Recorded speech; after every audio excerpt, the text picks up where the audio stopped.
The live TV, सच सबसे आगे। नमस्कार, द लाइव टीवी आप देख रहे हैं, आपके साथ मैं हूं आदित्य कुमार। कर्नाटक में मुसलमानों की प्रताड़ना का केंद्र किस तरीके से बना, यह आपने देखा। हिजाब से शुरू हुआ मुद्दा किस तरीके से हलाल वर्सेस झटका और एक के बाद एक जो है हिंदू संगठनों का ऐलान सामने आता रहा। अब एक बार फिर से हिंदू संगठनों का एक ऐलान आया है जिसको लेकर चर्चा हो रही है। दरअसल मुस्लिम लड़कियों के लिए एक कॉलेज खुल रहा था, उसका फैसला लिया जा रहा था, जिसके विरोध में ये हिंदू संगठन आ गए। माने पहले उन लड़कियों को ये हिजाब नहीं पहनने दे रहे थे, उनको पढ़ने नहीं जाने दे रहे थे। न जाने कितनी मुस्लिम बच्चियों का जो है पेपर छूट गया, एग्जाम छूट गया, एग्जाम में प्रवेश नहीं मिला। हिजाब को लेकर पूरा बवाल हुआ। अब जब मुस्लिम महिलाओं के लिए कॉलेज बनाने की बात आ रही है तो फिर यह हिंदू संगठन सामने आकर बवाल करने की कोशिश कर रहे हैं। आप अंदाजा लगाइए ये कैसे मुसलमानों को आर्थिक तौर पर, मानसिक तौर पर, ताकि वो प्रगति ना कर पाए, इसलिए हिंदू संगठन इस तरीके का बवाल करने की कोशिश करते हैं। भाई देखने और समझने और सुनने में तो यही लगता है।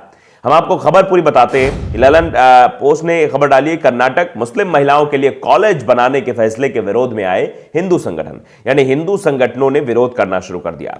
दरअसल इस समस्या से निपटने के लिए प्रदेश सरकार, जो ये मुस्लिम छात्राओं की पढ़ाई बीच में छूट गई थी, बीच में कई सारी समस्या आई थी, हिजाब को लेकर जो बैन शुरू हुआ था, उसी को लेकर प्रदेश सरकार ने वक्फ बोर्ड के साथ मिलकर राज्य में मुस्लिम लड़कियों के लिए 10 नए कॉलेज खोलने का फैसला किया कि सिर्फ मुस्लिम लड़कियों के लिए होगा। इस फैसले के विरोध में अब हिंदू संगठन आ गए हैं। यानी ऐसा लगता है कर्नाटक में कोई सरकार नहीं चल रही है, बोम्मई साहब नहीं है वहां मुख्यमंत्री, वहां हिंदूवादी संगठनों का राज चलता है। वहां हिंदूवादी संगठन जो चाहेंगे वही होगा। वो किसी भी चीज के विरोध में आ जाएंगे तो उसको बंद कर दिया जाएगा। आपने देखा था कर्नाटक में क्या कुछ हुआ था, एक के बाद एक घटनाक्रम, वो हमको बताएंगे आपको, लेकिन जरा यहां देख लीजिए किस तरीके से वो बवाल मचा रहे हैं और बाकायदे चेतावनी दी है कि अगर ये कॉलेज खुला तो फिर बवाल होगा। व्यापक चेतावनी दी गई है, समझ रहे हैं आप, अंदाजा लगाइए। हिंदू जनजागृत समिति के नेता मोहन गौड़ा ने राज्य सरकार के इस फैसले का विरोध करते हुए कहा क्या है, जरा आप ये भी जान लीजिए। कहा कि अगर मुस्लिम लड़कियों के कॉलेज बन रहे हैं तो हिंदू शिक्षण संस्थान भी बनने चाहिए। उन्होंने इस निर्णय को धर्मनिरपेक्षता और संविधान के सिद्धांतों के खिलाफ बताया है। गौड़ा ने चेतावनी भी दी सरकार को कि अगर सरकार इसे वापस नहीं लेती है तो विरोध प्रदर्शन भी शुरू कर दिया जाएगा। वहीं श्रीराम सेना के भी आ गई है। श्रीराम सेना के संस्थापक है प्रमोद मुतालिक, जो बात पे आप देखा होगा, कई बार उनका रिएक्शन सामने आता रहता है, मारने काटने की बात भी करते रहते हैं मुतालिक साहब। उन्होंने कहा कि राज्य में इसकी अनुमति नहीं दी जाएगी। हमने कभी नहीं सोचा था कि बीजेपी विधानसभा चुनाव से पहले मुसलमानों के तुष्टीकरण में लिप्त होगी। इसको भी राजनीति से जोड़ दिया है, जबकि वो उन बच्चियों के भविष्य का मसला है। भाई हिजाब पहनकर बैन कर दिया गया उन्हें, वो स्कूल कॉलेज नहीं जा पाई, उनकी पढ़ाई प्रभावित हो रही है, इसको लेकर यह फैसला लिया गया। लेकिन यहां मुस्लिम तुष्टीकरण की राजनीति की बात कही जा रही है श्रीराम सेना के संस्थापक द्वारा। अब आप अंदाजा लगाइए इनकी सोच कितनी निम्न है। ये विभाजनकारी नियम बता रहे हैं। कॉलेज हिजाब संकट की पृष्ठभूमि में खोले गए हैं, इससे छात्रों में विभाजनकारी मानसिकता विकसित होगी। बता रहे हैं कि ये जो कॉलेज हिजाब संकट जो है उसकी पृष्ठभूमि तैयार की जा रही है। ये बड़ी चीजें विभाजनकारी मानसिकता होंगी। दरअसल राज्य सरकार वक्फ बोर्ड के साथ मिलकर मुस्लिम लड़कियों के लिए 10 नए कॉलेज खोलेगी, ऐसा उसने फरमान किया है। इन कॉलेजों की आधारशिला खुद मुख्यमंत्री बसवराज बोम्मई रखेंगे।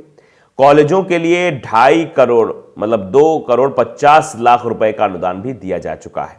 कर्नाटक वक्फ बोर्ड के अध्यक्ष मौलाना शफी सादी ने बताया कि विशेष कॉलेजों के लिए बोर्ड द्वारा प्रस्ताव दिया गया था और यह निर्णय बड़ी संख्या में मुस्लिम लड़कियों द्वारा घर पर रहने के विकल्प चुनने के बाद लिया गया है, क्योंकि कॉलेज परिसर में हिजाब पहनने की अनुमति नहीं है। इसलिए ये जो कॉलेज की बात की जा रही है वहां पर हिजाब पहनकर बच्चे जा सकती हैं।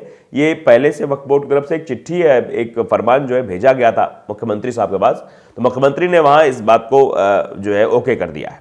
कर्नाटक की मंत्री मुजरई शशिकला जोले और कलाबुर्गी के सांसद उमेश जादव के नेतृत्व में एक प्रतिनिधिमंडल ने केंद्रीय महिला एवं बाल विकास मंत्री स्मृति ईरानी से मुलाकात कर यह प्रस्ताव सौंपा था। राज्य सरकार ने प्रस्ताव पर अपनी सहमति दे दी है। उन्होंने कहा है कि मैं मंत्री शशिकला जोले को धन्यवाद देता हूं, जिन्होंने मुस्लिम लड़कियों को शिक्षित करने के लिए एक बहन की तरह नेतृत्व किया है। तो आप समझ लीजिए ये शिक्षा का मसला है, ये भविष्य का मसला है। कहा जाता है कि बच्चे पढ़ेंगे तभी बढ़ेंगे, और मोदी जी भी कहते हैं पढ़ेगा इंडिया तो बढ़ेगा इंडिया। तो फिर इंडिया में पढ़ने को लेकर ये हिंदू जन जागृति मंच और श्री राम सेना के अध्यक्ष बवाल क्यों कर रहे हैं? इनका क्या मकसद है इस सब के पीछे? ये सिर्फ मुसलमानों के प्रति इस नफरत फैलाना चाह रहे हैं? ये अपने आप में बड़ा सवाल है। जिस तरीके से चीज़ें की जा रही है, इसमें अब रिएक्शंस भी लोगों के आ रहे हैं, कुछ रिएक्शंस भी पढ़ना ज़रूरी है। प्रिंस आसिफ पठान है, वो लिखते हैं कि कर्नाटक मुस्लिम लड़कियों के लिए सरकार कॉलेज बनाने के फैसले के विरोध में सामने आ गए हिंदू संगठन। आपको मालूम हो कि एक दिन पहले कर्नाटक सरकार ने मुस्लिम लड़कियों के हिजाब पहनने पर पूर्ण रूप से प्रतिबंध लगा दिया था। यही जो है मतलब हिजाब पहनने को लेकर जो है ये सब किया गया था। और आगे भी लिखा है कि कर्नाटक में शिक्षण संस्थानों में हिजाब पर लगाई गई पाबंदी के विरोध में कई मुस्लिम छात्राओं ने बीच में अपनी पढ़ाई छोड़ दी। इस समस्या के निपटारे के लिए ही प्रदेश सरकार ने वक्फ बोर्ड के साथ मिलकर राज्य में मुस्लिम लड़कियों के लिए 10 नए कॉलेज खोलने का फैसला किया। लेकिन इस फैसले के विरोध में अब हिंदू संगठन आ गए हैं जो व्यापक विरोध की चेतावनी दे रहे हैं कि अगर ये सरकार ने इस फैसले को वापस नहीं लिया तो पुरजोर तरीके से विरोध प्रदर्शन भी सरकार के खिलाफ किया जाएगा। ये बात हिंदू संगठनों को द्वारा कही गई है, जिसमें श्री राम सेना और हिंदू जागृति मंच सबसे सामने आ रहे हैं।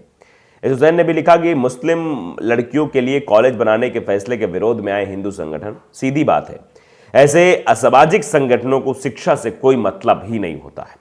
और ऐसे संगठनों पर क्या बीजेपी, क्या आईएनसी, ये सभी सरकारें हमेशा से ही मेहरबान रही हैं। आखिर क्यों बैन नहीं किए जा रहे ऐसे संगठनों को? आप देखिए, कुछ तस्वीरें साझा की गई हैं जिसमें तलवार दिखाई जा रही है, बंदूकें दिखाई जा रही है। हिंदू मतलब संगठन है ये जो इस तरह की चीज़ें कर रहे हैं।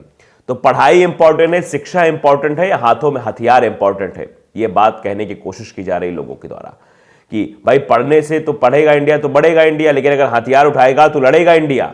तो क्या लड़ने की तरफ भेजा जा रहा है? ये भी अपने आप बड़ा सवाल है। माज अख्तर, उन्होंने लिखा कि पहले इन मुस्लिम लड़कियों के हिजाब से दिक्कत थी। बहुत सारे दानेश्वर कह रहे थे कि अपने स्कूल कॉलेज होते तो नौबत नहीं आती। अब कर्नाटक के मुस्लिमों ने अपना कॉलेज बनाना शुरू किया था तो ये उसका विरोध करने लगे। असल में ये किसी हाल में हमसे राजी नहीं हो सकते, इनका काम ही है मुखालफत करना। इसी तौर पर मुसलमानों द्वारा लिखा जा रहा है। तो ऐसा क्यों कहना पड़ रहा है? ये हिंदूवादी संगठन क्या नहीं चाहते हैं कि अगर मुसलमान पढ़ना चाहता है तो वो शांति से पढ़े, अपना काम करे, अपने जो है देश का नाम रोशन करे? भाई पढ़ेगा तभी बढ़ेगा। अगर ये कहा जा रहा है कि पढ़ेगा इंडिया तभी बढ़ेगा इंडिया, तो पढ़ने से आखिरकार किस बात की ये रोक है जो मुस्लिम लड़कियों को पढ़ने से रोका जा रहा है? क्यों परेशान किया जा रहा है मुस्लिम लड़कियों को? क्यों प्रताड़ित किया जा रहा है? पहले हिजाब को लेकर प्रताड़ित किया गया, उनकी पढ़ाइयां छूट गई हैं, अब उन्हें फिर से पढ़ना है। महिलाएं सड़कों पर उतरी थी, आपने देखा तो कैसा प्रदर्शन उस वक्त कर्नाटक ही नहीं पूरे देश में देखने को मिल रहा था। मुंबई तक में मुस्लिम महिलाएं जो है, मुस्लिम लड़कियां जो है सड़कों पर उतर आ गई थी। उन्होंने कहा कि हिजाब हमारा अधिकार है और आर्टिकल 25 हमें यह अधिकार देता है कि अपने धर्म के हिसाब से हम चीजें कर सकते हैं। फिर भी नहीं माना गया और आखिरकार क्या कुछ हुआ ये सब आपने देखा। और एक के बाद एक फैसले, और ये कौन लेता था? हिंदू जन जागृति मंच वाले, हिंद राम सेना वाले, इस तरीके के जो संगठन ये फैसले लेते थे कि नहीं मुसलमान ये नहीं करेगा, मुसलमानों का सब्जियों में आधिपत्य हो गया, मुसलमानों का फलों में आधिपत्य हो गया है, मुसलमान दुकान लगा रहे हैं, मुसलमान ऑटो चला रहे हैं, मुसलमान हलाल वर्ष झटका शुरू किया कि हलाल कर रहे हैं, ये कर रहे हैं, वो कर रहे हैं। तो ये सब चीजें करके मुसलमानों को आर्थिक तौर पर कमजोर करने की एक कोशिश है, साजिश है। और मुसलमानों की लड़कियां ना पढ़े, ये भी एक साजिश करने की कोशिश की जा रही है। फिलहाल अब देखिए आगे क्या होता है, लेकिन ये समझ में आता है कि कर्नाटक में हिंदूवादी संगठनों का राज चल रहा है। द लाइव टीवी को अगर आपने सब्सक्राइब नहीं किया है, सब्सक्राइब जरूर करिए, बेल आइकन दबाइए ताकि सच खबर आप तक पहुंचती रहे। नमस्कार। द लाइव टीवी, सच सबसे आगे।